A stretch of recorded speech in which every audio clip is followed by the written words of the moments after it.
ജിൻസന്റെ കാര്യത്തിൽ സംഭവിച്ചത് ആ വീട്ടിലൊരു തെറ്റായ കാര്യം. അത് ഇവിടുത്തെ ഒരു പോലീസും അത് പുറത്തു വിട്ടിട്ടില്ല. ഇത് എന്നോട് പറഞ്ഞതൊരു ഡോക്ടറാണ്. ഞാൻ ന്യായീകരിക്കുമല്ലോ. കാര്യം നാല് കൊലപാതകം എല്ലാം കത്തിച്ചു കളഞ്ഞു, കൊന്നു കത്തിച്ചു. അതും ഒരു ഡെഡ് ബോഡി പുഴുവരിച്ചിട്ടാണ്. അതെ, ലളിതയുടെ ബോഡി അത്രയും ക്രൂവലായിട്ടാണ് ചെയ്തത്. പക്ഷേ ഇതിന് ഒരു പുറമോടി പറഞ്ഞ് നമ്മൾ അന്ന് കേട്ടത്, സമൂഹം ഒരു കുറ്റകൃത്യം ചെയ്യാൻ അവസരം ഒരുക്കി വെച്ചു, കുറ്റവാളി അത് ചെയ്തു. അതാണ് അതിൻ്റെ ഡെഫിനിഷൻ. സോ തിരുവനന്തപുരത്ത് ഒരു ഡോക്ടർ ഒരാളുടെ ഭാര്യയെ പോയി വെടിവെച്ചു. ഏത് ക്രൈം കേസിലും നമ്മൾ ചിന്തിക്കേണ്ട ഒരു വശം, എന്തുകൊണ്ട് ക്രൈം നടന്നു എന്ന് കൂടി കണ്ടുപിടിക്കണം. എന്തുകൊണ്ട് ക്രൈം നടന്നു എന്ന് കണ്ടുപിടിച്ചാൽ പിന്നീട് ആ ക്രൈം നടക്കാതിരിക്കാൻ നമുക്ക് ചെയ്യാൻ പറ്റും. ഇവിടുത്തെ പോലീസിന് പറ്റാത്തൊരു കാര്യം അതാണ്. നല്ല സാമ്പത്തിക സ്ഥിതിയുള്ള ഒരു ഇഷ്ടം പോലെ കോടികൾ. അപ്പോൾ അങ്ങനെ ഒരു ഫാമിലിയിൽ ഇങ്ങനൊരു കൊലപാതകം, ഇങ്ങനൊരു മകൻ ഇരിക്കുക. അവസാനം മറ്റൊരു നെഗറ്റീവ് വന്നതെന്ന് വെച്ചാൽ ഇദ്ദേഹത്തിന് പഠിക്കാനായിട്ട് 15 വയസ്സിന് ശേഷമാണ് ഈ മാറ്റം ഉണ്ടാകുന്നത്. ഈ ഇവൻ ഡാർക്ക് വെബിൽ പോകുന്നു, അങ്ങനെയൊക്കെ ഒരുപാട് വന്നു. അതൊക്കെ നമ്മുടെ കുട്ടികൾ എന്തുകൊണ്ട് പോകുന്നു എന്ന് വെച്ച് കഴിഞ്ഞാൽ പേരൻസിന്റെ പ്രശ്നമാണ്. ഇപ്പോൾ തൊപ്പി എന്ന് പറഞ്ഞൊരു പയ്യനുണ്ട്. അവൻ എന്തുകൊണ്ട് ഇങ്ങനെ ആയി എന്ന് അവൻ കൃത്യമായിട്ട് പറയുന്നു. തൊപ്പി അവനെ കള്ളനാണെന്ന് പറഞ്ഞ് കെട്ടിയിട്ട് നാട്ടിൽ കെട്ടിയിട്ട് അടിച്ചു. ഒരു കുഞ്ഞിനെയാണ്. അവൻ എന്തോ ഒരു ചെറിയ സാധനം മോട്ടിച്ചു എന്ന് പറഞ്ഞിട്ടാണ് അവനെ എടുത്തിട്ട് അടിച്ചത്.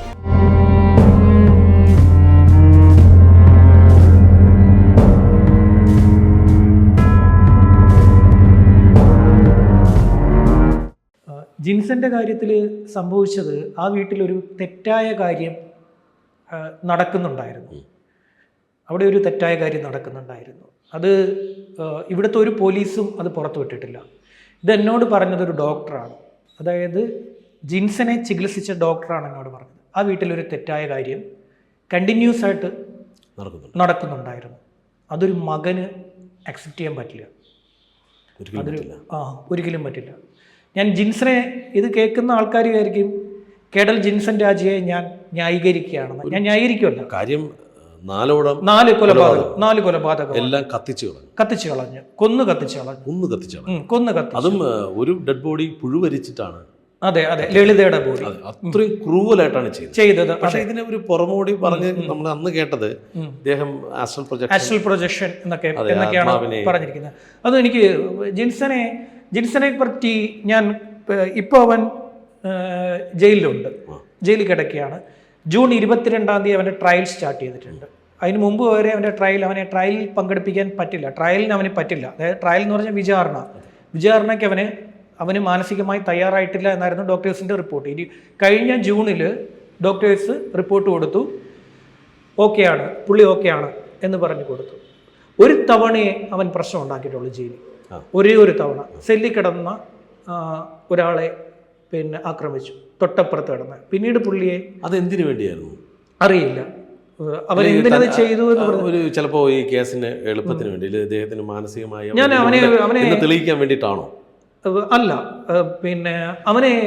അവനോട് സംസാരിച്ചൊരു IPS ഓഫീസറോട് ഞാൻ സംസാരിച്ചിട്ടുണ്ട്. അവനോട് സംസാരിച്ച് അവരെന്നോട് പറഞ്ഞു, ഇവൻ മോൺസ്റ്റർ എന്ന് എപ്പോഴും പറഞ്ഞുകൊണ്ടേയിരിക്കും, കണ്ടിന്യൂസ്ലി മോൺസ്റ്റർ എന്ന് പറഞ്ഞുകൊണ്ടേയിരിക്കും എന്നൊക്കെ പറഞ്ഞു. ഈ മോൺസ്റ്റർ എന്ന് പറയുന്നത് എനിക്ക് മനസ്സിലായത് രാജാത്തങ്കമാണ്, അച്ഛനാണ്, രാജാത്തങ്കമാണ്. ആ വീട്ടിൽ പോയിട്ടുണ്ടോ? ചേട്ടൻ പോയി കാണുമല്ലോ. നിങ്ങൾ എത്ര വർഷം മീഡിയ ഫീൽഡിൽ നിന്ന ആളല്ലേ. അപ്പോൾ ഞാനിപ്പോൾ അടുത്തിടയ്ക്ക് അവിടെ പോയി. ഈ അടുത്തിടയ്ക്ക് എനിക്ക് തോന്നുന്നു ഒരു 4-5 മാസമായെന്ന് തോന്നുന്നു. അപ്പോൾ ഈ വീട്ടിൽ പോയി. അപ്പോൾ അവിടെ ഒരാൾ വന്നു. അതിൻ്റെ ഫ്രണ്ടിൽ ഒരു പ്ലാവ് നിൽപ്പുണ്ട്, നന്നായിട്ട് കാഴ്ച നിൽക്കുന്നത്. അപ്പോൾ അതിൻ്റെ ഗേറ്റിൽ ഒരു വാട്ടർ അതോറിറ്റി കൊണ്ടുവന്നിട്ട് 25,000 രൂപയുടെ ബില്ല് കൊണ്ടുവന്ന് വെച്ച് കൊടുത്തത്. 25,000 രൂപ ബില്ല്. അതായത് അടച്ചില്ലെങ്കിൽ, ഇത് ജീൻ പത്മയുടെ പേരിലാണ് ഈ വീടുള്ളത്. ആ വാട്ടർ ബില്ല് അവിടെ കൊണ്ടുവന്ന് വെച്ച് ഞാൻ അത്ഭുതപ്പെട്ടു. 25,000 രൂപ ബില്ലോ. അത് അവൻ ജയിലിൽ കിടക്കുകയാണ്. അപ്പോഴാണ് അവൻ 25,000 രൂപ ബില്ല് അടിച്ചു കൊടുത്തിട്ട്, ഇല്ലെങ്കിൽ നിന്റെ വാട്ടർ കണക്ഷൻ ഞങ്ങൾ കട്ട് ചെയ്യുന്നതാണ് ബില്ല്. മറ്റു നോട്ടീസോടെ ഒട്ടിച്ചിട്ടുണ്ട്, ബാങ്കിന്റെ അല്ല, അത് ഒട്ടിച്ചത് ജപ്തിയുടെ ഒരു സാധനം ജപ്തി ചെയ്തു എന്ന് പറഞ്ഞിട്ട് അവർ ഫ്ലക്സ് കൊണ്ടുവന്ന് വെച്ചായിരുന്നു. ഇതൊക്കെ ഞാൻ റിപ്പോർട്ട് ചെയ്ത വാർത്തകളാണ്. ഫ്ലക്സ് കൊണ്ടുവന്ന് അവർ ഗേറ്റ് കെട്ടി. പിന്നീട് ഇദ്ദേഹത്തിൻ്റെ റിലേറ്റീവ് പോയിട്ട് കോടതിയിൽ അതിൽ നിന്ന് ഇത് മേടിച്ചു, സ്റ്റേ മേടിച്ചിട്ടുണ്ട്. അങ്ങനെ അവരത് അഴിച്ചു മാറ്റിയിട്ടുണ്ട്. അതൊരു ഇൻഷുറൻസ് കമ്പനിയാണ്. അതെ. അത് ജപ്തിക്ക് ഫ്ലക്സ് ഉണ്ട്, ചോർമ്മയില്ലേ? ഒരു ഫ്ലക്സ് ആയിരുന്നു. ഇതൊക്കെ ഞാൻ റിപ്പോർട്ട് ചെയ്ത വാർത്ത. ഞങ്ങൾക്ക് ഇപ്പം ക്യാമറയൊന്നും അകത്ത് കയറ്റാൻ പറ്റില്ല. സ്റ്റോർ ചെയ്യുന്ന സമയത്ത് പുറത്ത് അവരുടെ ഡോറിലൊരു അതിപ്പോഴും ഉണ്ട്, ആ പേപ്പർ ഉണ്ട്, ഇപ്പോഴും ഉണ്ട്. ഗേറ്റിലും ഉണ്ട്, ഡോറിലും ഉണ്ട്. ആ വീടിന്റെ ഇടത് സൈഡിൽ നമ്മൾ അങ്ങോട്ട് കയറുന്ന ചെല്ലുമ്പോ പിന്നെ വലത് സൈഡില് ജനലിൽ അവൻ കത്തിച്ചതിന്റെ കരി ഇപ്പോഴും ഉണ്ട്. ഇപ്പോഴും ഉണ്ട് ആ സാധനം അവിടെ കിടപ്പുണ്ട്. അപ്പോൾ അവൻ കണ്ട അവൻ്റെ വീട്ടിലെ കാഴ്ചകളാണ് അവനെ ഈ പ്രശ്നം ഉണ്ടാക്കിയത്. നമ്മളിത് കേൾക്കുന്ന എല്ലാവരും ശ്രദ്ധിക്കേണ്ട, മനസ്സിലാക്കേണ്ട ഒരു കാര്യം, നമ്മുടെ കുഞ്ഞുങ്ങൾ വളർന്നു വരുമ്പോൾ നിങ്ങൾ കരുതും നിങ്ങൾ ചെയ്യുന്ന തെറ്റുകളെ ഒന്നും ഇവൻ കുഞ്ഞാണ്, ഇവൻ അറിയുന്നില്ല എന്ന് നിങ്ങൾ വിചാരിക്കും. പക്ഷേ അങ്ങനല്ല. കുഞ്ഞ് എന്ത് ചെയ്യും? മെമ്മറി കയറ്റും. എൻ്റെ അനുഭവത്തിൽ നിന്ന്, ഞാൻ എൻ്റെ ഒരുപാട് ക്രൈം സ്റ്റോറീസ് റിപ്പോർട്ട് ചെയ്ത ആളാണ്. എൻ്റെ ഈ ഇത്രയും ഒരു ദശാബ്ദത്തിലധികം ചെയ്തതെല്ലാം ക്രൈമാണ്. എൻ്റെ കയ്യിൽ ആദ്യം കിട്ടുന്ന വാർത്തയും എന്നെ ആദ്യം ലൈവിൽ വിടുമ്പോൾ ആദ്യമായിട്ട് കാണുന്ന ആ സ്റ്റോറി നമുക്ക് മറ്റൊന്നായിട്ട് ചെയ്യാം. ഞാൻ ആദ്യം കാണുന്ന ഒരു 5 ബോഡികളാണ്. 5 ബോഡി എന്ന് പറയുമ്പോൾ ഒരു പെൺകുട്ടിയുടെ തൊടയാണ്, ഒരു ചുവന്ന പാൻറ്റിൽ ട്രെയിൻ ഇടിച്ചതാണ്. അപ്പോൾ എനിക്ക് വാക്ക് തെറ്റി, ലൈവിൽ വാക്ക് തെറ്റിപ്പോയി. അതായത് സംസാരിക്കാൻ പറ്റുന്നില്ല, നിന്ന് ബബ്ബ അടിച്ചു. അപ്പോൾ PCR നിന്ന് തിരിച്ച് പറയുന്നുണ്ട്, ശ്യാം ഒന്നുകൂടെ കട്ട് ചെയ്ത് വിളിക്കാം എന്ന് പറഞ്ഞിട്ട് വീണ്ടും വിളിക്കുമ്പോഴും എനിക്ക് വീണ്ടും തെറ്റുന്നു. പേടിച്ചു പോയി. ആദ്യം കണ്ടപ്പോൾ പേടിച്ചു പോയി. പിന്നീട് എത്ര കണ്ടു. പുറ്റിങ്ങൽ വെടിക്കെട്ട് ദുരന്തം അടക്കം കണ്ടു. കണ്ണൂരിലെ കൊലപാതകങ്ങളടക്കം, കണ്ണൂരിലും കാസർഗോഡിലും ഒക്കെ നടന്ന കൊലപാതകങ്ങളടക്കം ഒരുപാട് കാഴ്ചകൾ കണ്ടു. അത് ഈ കേഡറിലേക്ക് വന്നാൽ അന്ന് ഒരു ഇരട്ടി വിളിക്കുമ്പോൾ വീട് കത്തുന്നു എന്നുള്ളൊരു ഇൻഫർമേഷനാണ് അപ്പുറത്തെ വീട്ടുകാരനെ വിളിച്ച് പറയുന്നത്. അപ്പം ശ്യാം അവിടെ ആദ്യമായി ചെല്ലുമ്പോൾ കണ്ട ദൃശ്യങ്ങൾ എന്താണ്? ബോഡി ഇറക്കുമായിരുന്നു. ബോഡി പുറത്തേക്ക് ഇറക്കുമായിരുന്നു. എങ്ങനെയായിരുന്നു ആ ഒരു റിപ്പോർട്ടിങ്? അത് പിന്നെ നമ്മളവിടെ ഫ്രണ്ടിൽ ഗേറ്റിൽ നിന്ന് അകത്തോട്ട് വിടില്ല, പിന്നെ വീടിനകത്തോട്ടേക്ക് നമ്മളെ വിടില്ല. അപ്പോഴത്തേക്ക് പോലീസ് അത് ബ്ലോക്ക് ചെയ്തു.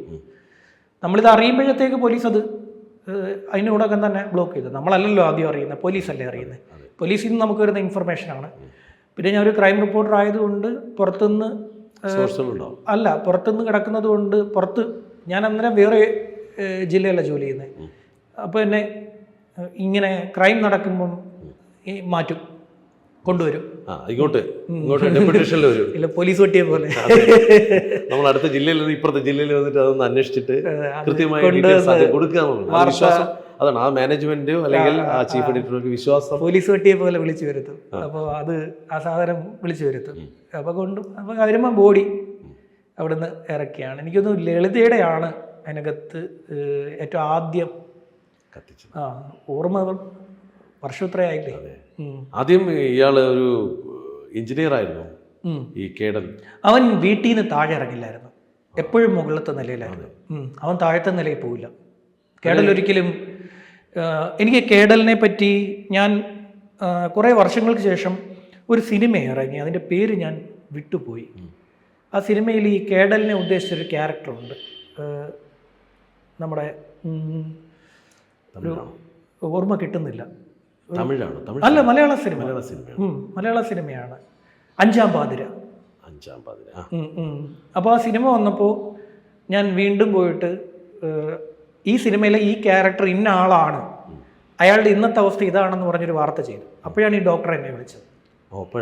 അപ്പോഴാണ് ഈ ഡോക്ടർ എന്നെ വിളിച്ച് എന്നോട് പറഞ്ഞു, ശ്യാമല്ലേ എനിക്കൊരു. അപ്പോൾ ഞാൻ ഭയങ്കരമായിട്ട് ഇവനെ കുറ്റപ്പെടുത്തിയാണ് വാർത്ത ചെയ്തത്. അപ്പോൾ ഇവനെ ചികിത്സിക്കുന്ന ഡോക്ടറാണ് എന്നെ വിളിച്ചിട്ട് ഇവൻ്റെ കാര്യങ്ങൾ പറഞ്ഞു. ഇവൻ എന്തുകൊണ്ട് അത് ചെയ്തു എന്ന് ഇവൻ പറയുന്ന കഥ. അതായത് അവൻ്റെ പിന്നെ അവനെ അരിച്ച് കലക്കി കുടിച്ചിട്ടാണ് ഡോക്ടർ സംസാരിക്കുന്നത്.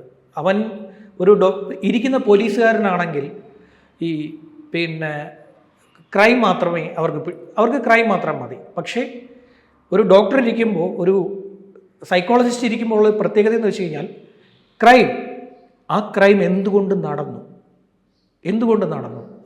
അത് നമ്മൾ ക്രൈമിനൊരു ഡെഫിനിഷനുണ്ട്. സമൂഹം ഒരു കുറ്റകൃത്യം ചെയ്യാൻ അവസരം ഒരുക്കി വെക്കുകയും കുറ്റവാളി അത് ചെയ്യുകയും ചെയ്യുകയാണ്. ഇതാണ് ക്രൈമിൻ്റെ ഡെഫിനിഷൻ. അത് നോക്കിയാൽ മതി, ഇൻ്റർനാഷണൽ ഡെഫിനേഷനാണ്. ഇതിൻ്റെ മലയാളമാണ് ഞാൻ പറഞ്ഞിരുന്നത്. സമൂഹം ഒരു കുറ്റകൃത്യം ചെയ്യാൻ അവസരം ഒരുക്കി വെച്ചു, കുറ്റവാളി അത് ചെയ്തു. അതാണ് അതിൻ്റെ ഡെഫിനിഷൻ. സോ ആ സമൂഹം ഒരുക്കി വെച്ച കാര്യം എന്താണ് എന്ന് ആ സൈക്കോളജിസ്റ്റ് കണ്ടുപിടിച്ചു. സൈക്കോളജിസ്റ്റ് അല്ല, സൈക്കാട്രിസ്റ്റ് പുള്ളി കണ്ടുപിടിച്ചു. പക്ഷെ അദ്ദേഹത്തിന് കോടതിയിൽ ഇത് പറയാൻ പറ്റുമോ? ഇല്ല. അതൊരു മരിച്ചുപോയവർക്കെതിരെയുള്ള ഒരു ക്രൈം എങ്ങനെയാണ്? ഇപ്പോൾ ഭാര്യയെ കൊന്നു, ഭർത്താവ് തൂങ്ങി മരിച്ചു, കോടതി കൊടുക്കുന്ന റിപ്പോർട്ട് എന്താ? കുറ്റവാളി പോയി. കോടതിയിൽ റിപ്പോർട്ട് കൊടുത്ത് പോലീസ് അത് അവസാനിപ്പിക്കും. സോ ക്രൈം എന്ന് പറയുന്നത്, ഇപ്പോൾ തിരുവനന്തപുരത്ത് ഒരു ഡോക്ടർ ഒരാളുടെ ഭാര്യയെ പോയി വെടിവെച്ചു. ഇറ്റ്സ് എ ക്രൈം, ഭീകര ക്രൈമാണ്. വീട്ടിൽ കയറി ആക്രമിക്കുക, വീട്ടിൽ കയറിയാണ് വെടിവെച്ചത്. എന്തുകൊണ്ട് വെടിവെച്ചു എന്ന് ചോദിച്ചു കഴിഞ്ഞാൽ, ഈ സ്ത്രീയുടെ ഭർത്താവ് ഈ ഡോക്ടറെ ഭീകരമായി ചീറ്റ് ചെയ്തു. അതിഭീകരമായി ചീറ്റ് ചെയ്തു. അയാൾ ജീവിച്ചിരിക്കുന്നത് കൊണ്ട് അയാൾക്കെതിരെ റേപ്പ് കേസ് എടുത്തു.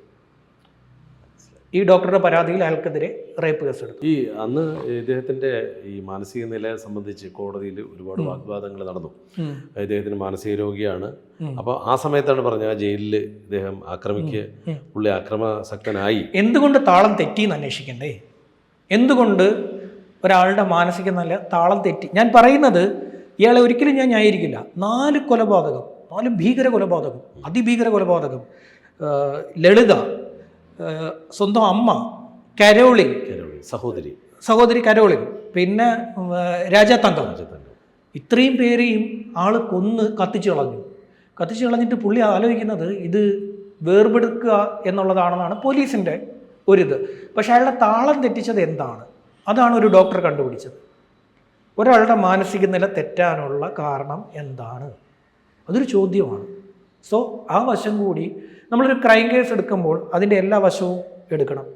ഒരു ക്രൈം കേസ് ഏതോ ആയിക്കോട്ടെ, എനിവൺ എന്തോ ആയിക്കോട്ടെ, ഏത് ക്രൈം കേസിലും നമ്മൾ ചിന്തിക്കേണ്ട ഒരു വശം, എന്തുകൊണ്ട് ക്രൈം നടന്നു എന്ന് കൂടി കണ്ടുപിടിക്കണം. എന്തുകൊണ്ട് ക്രൈം നടന്നു എന്ന് കണ്ടുപിടിച്ചാൽ പിന്നീട് ആ ക്രൈം നടക്കാതിരിക്കാൻ നമുക്ക് ചെയ്യാൻ പറ്റും. ഇവിടുത്തെ പോലീസിന് പറ്റാത്തൊരു കാര്യം അതാണ്.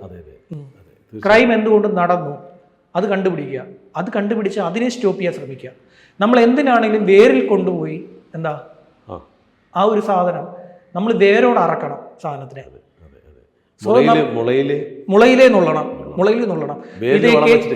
ഇത് കേൾക്കുന്ന ഏത് മനുഷ്യരാണെങ്കിലും അവരുടെ കുഞ്ഞുങ്ങളെ കെയർ ചെയ്യേണ്ടത് എങ്ങനെയാണെന്നാണ് ഞാൻ പറഞ്ഞു തരുന്നത്. അല്ലാതെ കേതൽ ജിൻസൺ രാജ തെറ്റുകാരനല്ല, അയാൾ ഭയങ്കര മഹാത്മാഗാന്ധിയാണ് എന്നല്ല പറയുന്നത്. നിങ്ങൾ നിങ്ങളുടെ കുഞ്ഞുങ്ങൾക്ക് മുന്നിൽ വെക്കുന്ന എന്ത് സാധനവും അത് നിങ്ങളുടെ കുഞ്ഞുങ്ങളുടെ മുകളിൽ മനസ്സിൽ ഇഞ്ചക്റ്റ് ആവും. ആ സാധനം കുഞ്ഞിനെ എന്ത് ചെയ്യും? ആൾട്ടർ ചെയ്യും. ഈ കേടലിൻ്റെ അച്ഛനും അമ്മയും അവര് പ്രൊഫസേഴ്സാണ്. അത്യാവശ്യം നല്ല സാമ്പത്തിക സ്ഥിതിയുള്ള ഒരു കോടികളുണ്ട്. അതെ, കോടികളാണ്. അപ്പോൾ അങ്ങനെ ഒരു ഫാമിലിയിൽ ഇങ്ങനൊരു കൊലപാതകം, ഇങ്ങനൊരു മകൻ ജനിക്കുക, അവസാനം മറ്റൊരു നെഗറ്റീവ് വന്നതെന്ന് വെച്ചാൽ ഇദ്ദേഹത്തിന് പഠിക്കാനായിട്ട് 15 വയസ്സിന് ശേഷമാണ് ഈ മാറ്റം ഉണ്ടാകുന്നത്. 15 വയസ്സിന് ശേഷം ആഫ്റ്റർ ചേഞ്ച് ഉണ്ടായത് 15 വയസ്സിന് ശേഷമാണ്. അത് ഏതാണ്ട് നമ്മൾ അറിവ് വന്നപ്പോൾ അതാണ് ഞാൻ അന്വേഷിച്ചത്, ഞാൻ തിരക്കിയതും അതാണ്. ഇവൻ എന്തുകൊണ്ട് ഇത് ചെയ്തു, എങ്ങനെ ഇവൻ്റെ എല്ലാവരും ആസ്ട്രൽ പ്രൊജക്ഷൻ അത് ഇത് എന്നൊക്കെ പറയുമ്പോൾ ഇവൻ എന്തുകൊണ്ട് ചേഞ്ച് ഉണ്ടായി എന്നുള്ളതായിരുന്നു എൻ്റെയും വലിയ സംശയം. അപ്പോഴാണ് ഈ ഡോക്ടർ എന്നോട് വിളിക്കുന്നത്. അപ്പോൾ ആൾ പറഞ്ഞപ്പോൾ എനിക്ക് കുറേ കാര്യങ്ങൾ ഇത് ഇവിടെ പറയാൻ പറ്റില്ല. ഈ ഇവൻ ഡാർക്ക് വെബിൽ പോകുന്നു, അങ്ങനെയൊക്കെ ഒരുപാട് ഉണ്ടായിരുന്നു. അതൊക്കെ നമ്മുടെ കുട്ടികൾ എന്തുകൊണ്ട് പോകുന്നു എന്ന് വെച്ച് കഴിഞ്ഞാൽ പേരൻസിൻ്റെ പ്രശ്നമാണ്. നമ്മുടെ കുട്ടികൾ ഇപ്പോൾ തൊപ്പി എന്ന് പറഞ്ഞൊരു പയ്യനുണ്ട്, അവൻ എന്തുകൊണ്ട് ഇങ്ങനെ ആയി എന്ന് അവൻ കൃത്യമായിട്ട് പറയുന്നുണ്ട്.